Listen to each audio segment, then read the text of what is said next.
الحمد لله والصلاة والسلام على رسول الله. تر حمد صلاة و سلام رسته د نړۍ په ګوټ ګوټ کې د افغانستان متدین ولسه السلام علیکم ورحمت الله وبرکاته.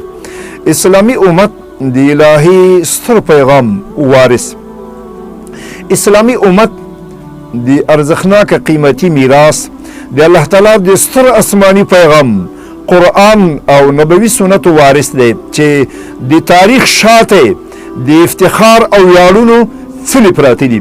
اسلامي عقیده، عبادات، ټولنیز او اخلاقی نظام، عربي ژبه، اسلامي سیاست، اسلامي اقتصاد او اسلامي تمدن زمونږ لوی ارزښتناک میراث تشکیلوي. اوس مهال له دغه قیمتي او رښتیني تمدن سره په علمي، اخلاقی، سیاسی او اقتصادي برخو کې په داسې شخړه لاس پورې شوی چې په تاریخ کې ساری نه لري. په عملي لحاظ د لویدیځ ولسونه، د ختیځ ولسونه د تخریبکارو، ګمراهانو، د وحشي او زناورو او سرکښو ملتونو په کتار کې شمیري. په داسې حال کې چې د ختیځ مکه د ځلانده اسلامي تمدن او الهي وحي زانګو پاتې شوی.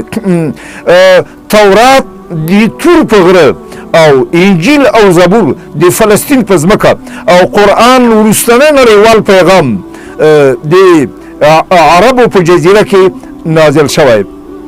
له ناپوهانو، کبرجنو او ظالمو او وحشي انسانانو څخه پرته هیڅوک له دې حقیقت نه انکار نه کوي. دغه باطل تمایلات د کبرجنو د غرور نتیجه ده.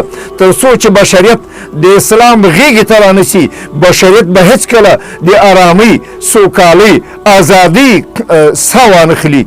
الله تعالی دې زموږ ملت ژوندی لري. الله د افغانستان سرلوړی لري. د هغې ورځې د راتلو په هیله چې په دې هیواد کې د دې هیواد له بچو سره قلمي او د دې هیواد او د دې ملت د بچو په شونډو کې مسکایي. الله دې هغه ورځ راولي، الله دې هغه ورځ راولي چې قرآن د ژوند په ټولو برخو کې حاکمي او قرآن واکمني، د قرآن اقتداري او په دې ملت کې مینه محبتي. وما ذلك على الله بعزيز. والسلام عليكم ورحمة الله وبركاته.